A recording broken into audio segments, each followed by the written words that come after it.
to another edition of 100% LCFC TV. I'm here again with Simon Mack. We're going to have a little chat about the game at Milton Keynes on Monday night. Simon, you went? I did. You saw? I did. What a goal, Nigel Pearson's son. What a goal. What a 30-yard screamer he put in the top corner. And that, I mean, that aside, even if you take the goal out of his performance was really impressive.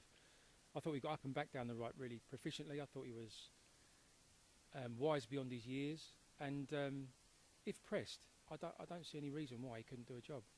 If pressed, I mean, he was that good for me. What position was he playing? Right, he played right back last night, and he wasn't afraid to overlap and get forward, and he didn't miss out on any of his defensive duties. And with Morgan, I mean, obviously because he had the young Man City lad playing next to him as well. He marshalled them two youngsters really well, and they both played really well actually. And yeah, I mean, again, you wonder sometimes, don't you, when a manager signs his son, you wonder whether that's a little bit of nepotism or something. Yeah. We were discussing it earlier on in the pre-season amongst ourselves and going, see he's kept his son on again, but what's this all about? But we've seen the YouTube clips and you saw it live last night. That goal that looks like all of a sudden out of nowhere.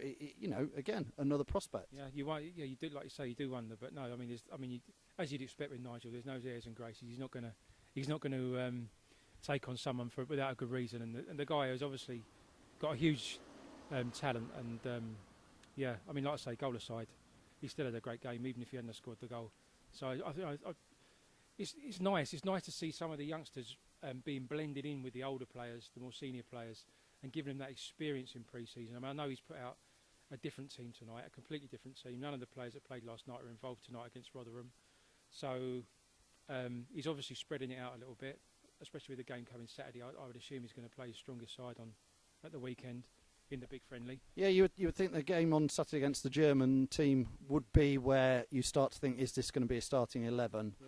And who's going to be in that? I think that's going to be a tight decision for him on lots of players. So I think he might keep people guessing by mixing it up still at that game. Maybe a little bit, but I think we'll be a lot closer to knowing where he is with the starting 11 come this weekend. I mean, one thing I did want to say about last night was Jeff Schlupp, absolutely fantastic at left back. To me, he looks like he's come on even more than he had last season. I mean, okay, MK Dons, it's not Man United or Man City or something. I fully understand that. But I mean, he really did play well. He overlapped when Morris was playing with him on the left. They really did connect together very efficiently, and I think for me at the moment he's the man at left back. I think he's ahead of Konchesky in the race for that now. Having seen him play last night, he's got the pace.